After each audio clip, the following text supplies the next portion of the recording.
Hi, hello. Welcome to my YouTube channel. Welcome back if you've watched previously. Um, so I'm going to be talking about standalone fantasy recs because honestly, who wants to read like it's not every time a 14 book series or trilogy or quartet or whatever. Sometimes you just want a one and done story, a concise story done in one book. And so I'm basically going to be recommending some of my favorites. Yeah, and I think I got across all genre. I'm just going to also say that I'm really bad at summarizing. So yeah, I'm going to be relying on my iPad to give a summary because honestly, like once I read, it's just like I just forget completely. So I'll probably be looking down quite a bit to just I feel I should give a warning. Okay, so I'm going to start with the shortest one first, and that is the Six Deaths of the Saint by Alex E. Harrow. So basically, we have this servant girl who becomes a warrior for this prince and this great empire basically, and she becomes like the greatest warrior to save this prince, and then basically follow the story. I really can't tell you much to be honest because it's like 30 pages. It's literally 30 pages, so you can read this in like what, an hour. It's really short, and even though it's 30 pages, I think where the story really shines is the fact that it feels complete. Like obviously I think I don't enjoy I never really fully find myself enjoying short stories, but I would say for this that this actually felt like complete in the sense. But I think I would have enjoyed it if it was like expanded upon, of course. Yes. Then the next one is another novella because like, if maybe also in case you're getting into fantasy, you don't want to read like 500 pages. So I just said, let me start small, let's build up to it. So the next one is The Emperor's Soul. This is by Brandon Sanderson. This is part of the Cosmere. It's like this universe basically, and they are like a bunch of different series, but they are all interconnected, and it's just like this massive universe, something like the MCU basically. In case you haven't heard of the Cosmere, and yeah, so this is a short story. I think another it's set in the same world as another of his books called Elantris. That's also a standalone, but I haven't read that, so I couldn't tell you. But this was short. Again, I don't know. I don't usually have like strong feelings for like novellas because I feel like I need more time. I don't know. I just always need more time with characters. But I think this one was really interesting. Now let me tell you what it was about. So basically, we have this thief who is a forger, and she can basically like rewrite the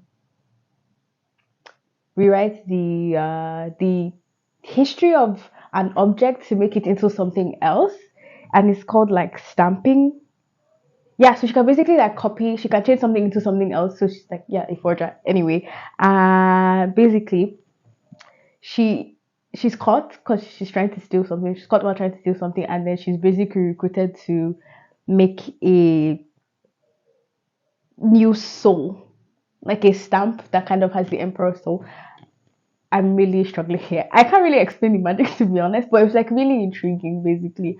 And yeah, it's about less than 200 pages. So if you want to give it a chance. Also, I feel like this is an okay place if you've heard of like the Cosmere. You do know where to start from. I I've only read Mistborn, so I'm not like the expert on the Cosmere. But I think this is a good place to go to even see if you'd ever be interested. And it's like less than 200 pages. So yeah, it was a fun one. The next book I'll be recommending is Nettle and Bone by T. Kingfisher. Again, this is another one that I'm not like obsessed with, but it had things that I liked about it. So basically, it's kind of like a dark fairy tale. So we're following the youngest of three sisters, and she's basically like stuck in a convent, basically, and she has to rescue her sister from like an abusive marriage. And yeah, so we just follow. It's kind of like a little side quest type of questing type of journey. She gathers this like a ragtag group of people, and they basically go on to try and save her sister. So again, it's another short book. I think I just have a problem with short books. I just feel like I need more.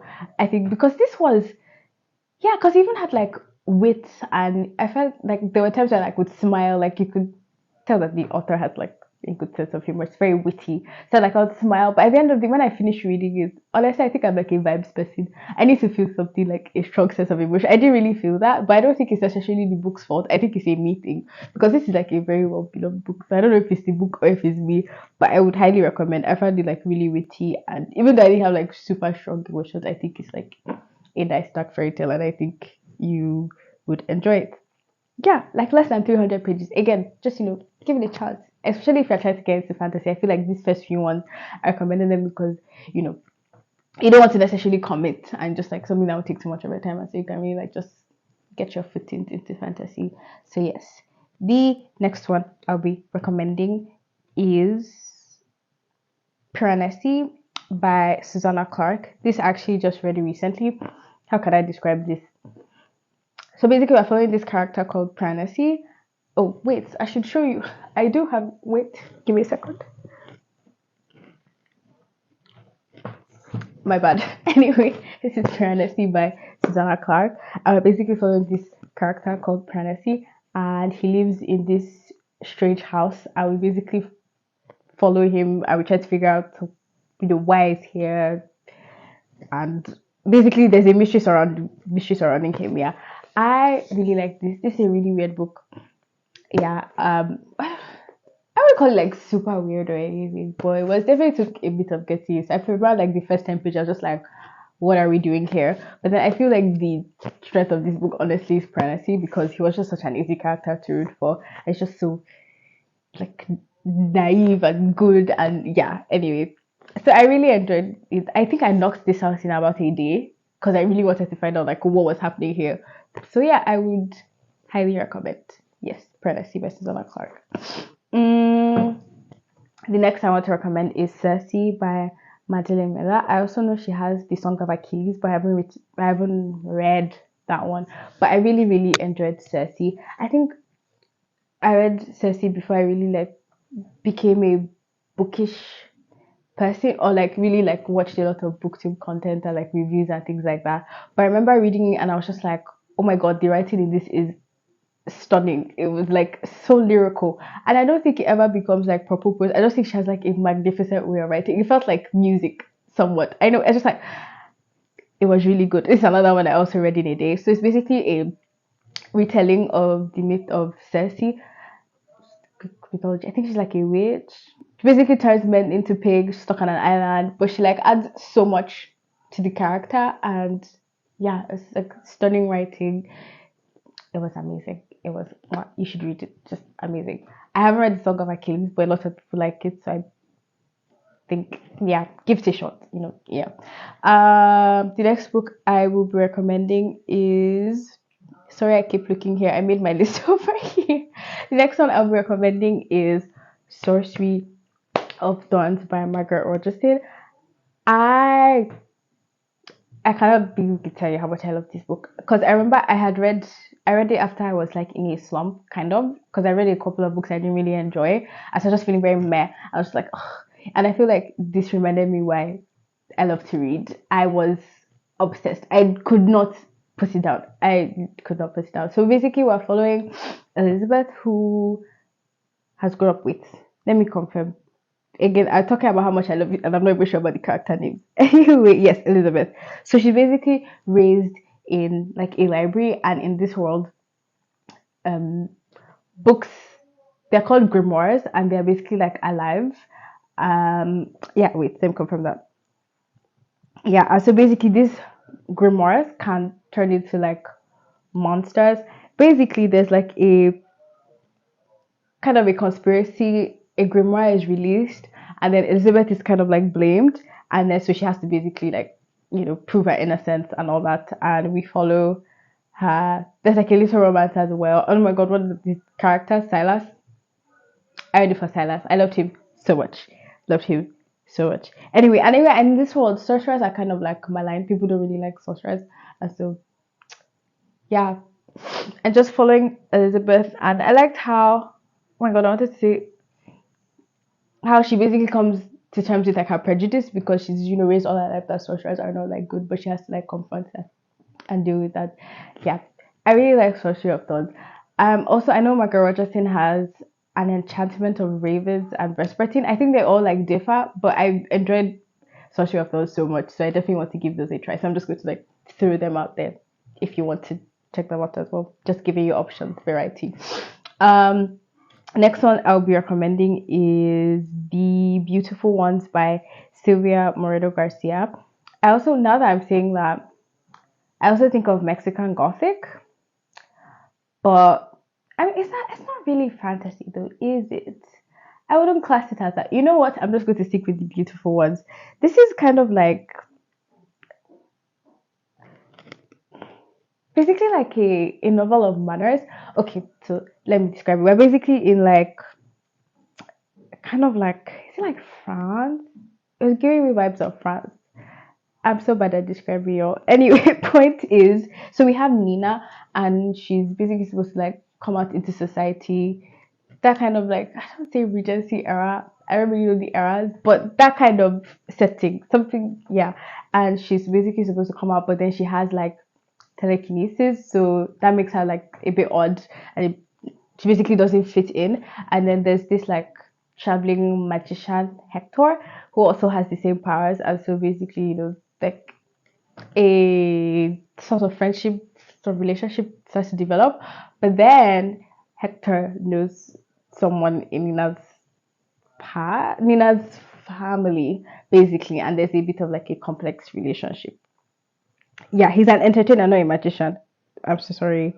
But yeah, so basically, like Nina falls in love with him, but then Hector is hiding something, and then we follow that. I really liked it. I really liked Hector and Nina. Um, yeah, I had a great time reading this. I read this a while ago, so I kind of like, but yeah, I just the characters were great. And yeah, give it a chance if you like a novel of manners. Think somewhat Jane Austen, not but just to give you that idea. That's why I wanted to give. Obviously, I'm not saying it's like Jane Austen, but that idea. I'm so sorry, guys. This is not polished whatsoever. Anyway, yeah. Then the next one I'll be recommending is The Night Circus by Morgenstern. Morgenstern. Yes. This is like one of my absolute faves. Like, I just, the imagery that this woman is able to create with just words is insane. Okay, I know lots of people say that this book is no plot, just vibes, but the vibes are immaculate. So, what you said, I also don't think it does not have a plot.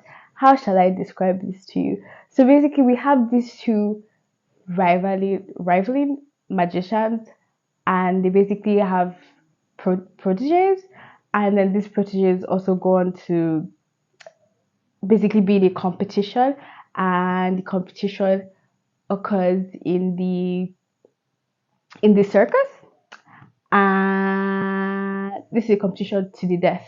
I don't think that's a spoiler. I think you find out that pretty quickly. Anyway, yes. So the vibes are immaculate. The imagery with the circus is like, I feel this is such like a perfect example of a whimsical novel. It just felt very magical while I was reading. I felt transported into the circus. I felt like this is like one of the fantasy places that I think I actually want to go to. Like I wouldn't give, I give almost anything for the circus to be real. Like that's how much, I don't know, with just the writing and everything, she just like immersed me in the circus. And yeah, it was a pretty magical experience. It was one I was like, wow, like I can't believe somebody wrote this down. Anyway, so the people that get it, and the girls that don't. Also, I struggle to recommend this, but the author also has another one called The Starless Sea. That was one where I unfortunately couldn't get into. It's basically a book about books. So I can't with my full, chest recommend it, but the people who like it really like it. So it's basically a book about books. My issue with, I've tried to read The Starless Sea twice now. I have TNF'd it twice because I just can't believe that the author who wrote something that I loved so much as the Night Circus. I can't believe that I don't love the stylistic. So I still haven't given up on it, by the way. I still plan on trying to read it again. I will be finishing it. But yeah, so there's the stylist here as well. For the stylist, I found that I couldn't really connect to any of the characters. I didn't really care about what's happening. And so that was unfortunate. So yeah. Also, I just Do you want to check that I didn't spoil? Okay, I didn't spoil anything for the Night Circus. Now, the next one I would like to recommend is Kaikeyi by Vaishnavi Patel. Sorry, I'm not sure if I pronounced that correctly. Anyway, so this is a retelling of an Indian epic, the Ramayana. And so basically, Kaikeyi follows this minor character, but who's kind of like a villain in the story. She kind of sets up the events of the story, and basically, we're following from her perspective. And yeah, this was for me a book where I really felt tension because basically, even in the forward, yeah, but basically like giving a summary of the Ramayana, and so we know that it's not going to end well for Kaikeyi. But then as we're following her, and then we see her grow and like really like change and mature, and you're just like, I love her so much. I don't want anything bad to happen. But then you know that it's going to not end well, and so we basically follow that. I really liked how it like tackled because we see Kaikeyi try to change tradition and make things better for other people, but then that clashes with like the traditions of her time. And I really love like the friendships that she develops. And basically, okay, is this too much of a spoiler? No, I don't think so. But we basically see her.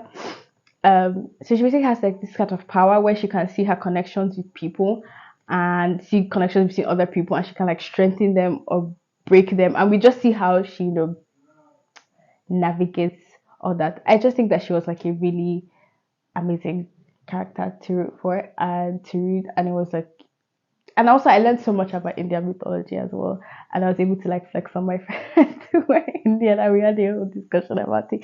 And it's like not reading something like really based on traditional fantasy settings as well. It's like interesting to see other mythologies as well, so really give it a shot. Like, please read it. I've been trying to beg so many people to read it. Like, please read Kaikeyi. I mean, read all the ones on the list, but please read Kaikeyi. It's so good. Then the last one, that was fast. The last one is the Sword of Kaigen. Yes, so the Sword of Kaigen is by ML Wang, and we're basically following. How shall I describe it? It's basically like a Japanese inspired fantasy, but there's like modern technology kind of. So we're basically following this family on this island, and this island they're supposed to be like the greatest fighters. Basically, there's like kind of like propaganda where they're the greatest fighters and the last defenders and all that. And basically, there's a threat, and then we just see the people on this island. You know what? I'm just gonna just gonna give you and so we are basically following them having to deal with this threat. This is like a really poor summary, by the way. I can't stop laughing at myself. Anyway, so we're following these, yes, a mother and a son basically, and then they basically like find out like, oh, things aren't exactly as they appear, and then there's this massive threat, and we see them deal with this. Anyway, I really liked how this book like touched on like motherhood. We see a bit of propaganda as well, like I mentioned, because one of basically being lied to, and it follows like a unique structure because we have the main climax not at the end of the novel but kind of in the middle, and then we like see the whole fallout, and we see like the impact of like this like war, basically this battle, or the family on the island, how people recover and stuff. And this is like, unless you read it, but I feel like how people say fight for your marriage, this book takes it literally, like it happens, it's a literal fight. Anyway, I really enjoyed it. I will say that the beginning is, I don't say rough, it was intriguing, but I think it was like very heavy, like I saw like kind of like a massive, like a bunch of info dumps, and it was kind of confusing because she just like certain terms are thrown out about, and you don't understand what's going on. It's like, what does this mean? And so like, I usually think that I'm like strong, like a fantasy reader. I will never cave and like look at the glossary. I had to look at the glossary because I was like, what is going on? But I still think it was intriguing enough for me too. And I think it was like a very emotional story. There's something that happens in the story that was like kind of really emotional. And so yeah, so these are my ex. Then I just wanted to throw out like a couple that I haven't read, but I have, and I'm looking forward to reading. So I think as Year of the Reaper, basically, and this one I think we follow a prisoner of war who is released, and I know there's like a plague going around, and it's super short, and I have like a really pretty edition of it. Okay, then the next one is Monsters We Defy. The next one, yes, is Monsters We Defy. Basically, we follow this woman who can talk to spirits, and then she goes on a heist. And it's basically like historical fantasy, so I'm really looking forward to reading that. Then we have Babel by R.F. Kuang. So basically, this is about translation. We see these, I think, like 5 or 6 students attend this university, and it's basically like a lot talking about like language and translation and colonialism.